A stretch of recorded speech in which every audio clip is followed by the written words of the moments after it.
Hi students, in this video we are going to learn the important concepts which are associated with changes in the demand due to changes in determinants of demand. The first concept is movement along the demand curve and second is shift in the demand curve. The first, movement along the demand curve.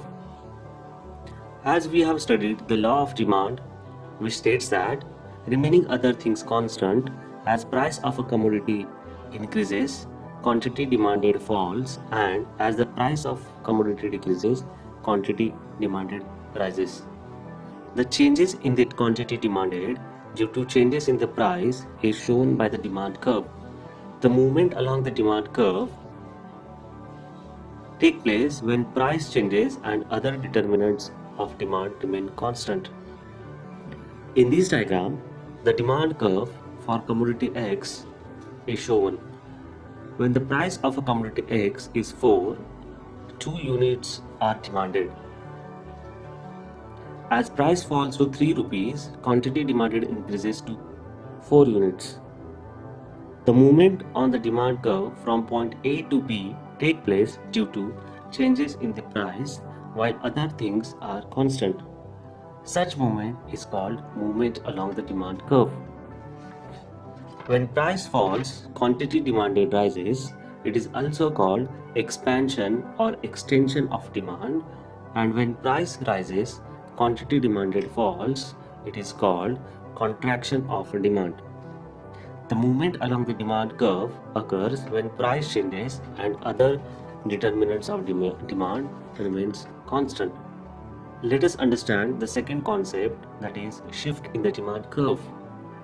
The law of demand assumes that other things are constant, but it need not be constant over a time. When the price remains constant and other things or determinants of demand changes, shift in the demand curve take place. If quantity demanded at any given price changes, the demand curve shifts.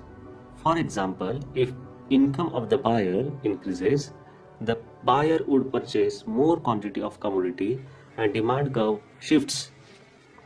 Any changes that increases the quantity demanded of a commodity at a given price, demand curve shifts to the right or upward, and it is called an increase in demand. Whereas any changes that reduces the quantity demanded at a given price, it is called the shift in the demand curve. And this shift will take place to the left or downward. The shift in the demand curve take place due to other determinants of demand. In the diagram, we have mentioned the demand curve. As other determinants of demand changes, the demand curve shifts to the rightward or leftward. The other determinants of demand which causes to shift in the demand curve are income of the consumer, price of related goods, taste and preferences of the consumer, expectation, and population. If the income of the consumer increased, they will demand more quantities at a given price. When the income increases, demand curve shifts to the right, and when income decreases, demand curve shifts to the left. From this, what we understood is anything which increases the demand for a commodity, even though there is no change in the price, demand curve shifts to the right, and anything which decreases the quantity demanded for a commodity, when there is no change in the price, demand curve shifts to the left. I hope you understood these two important concepts, that is movement along the demand curve and shift in the demand curve. They help us in better understanding how market works. If you have any queries, do ask in the comment box. Please like our video and subscribe our channel for getting notification of next video. Thanks for watching.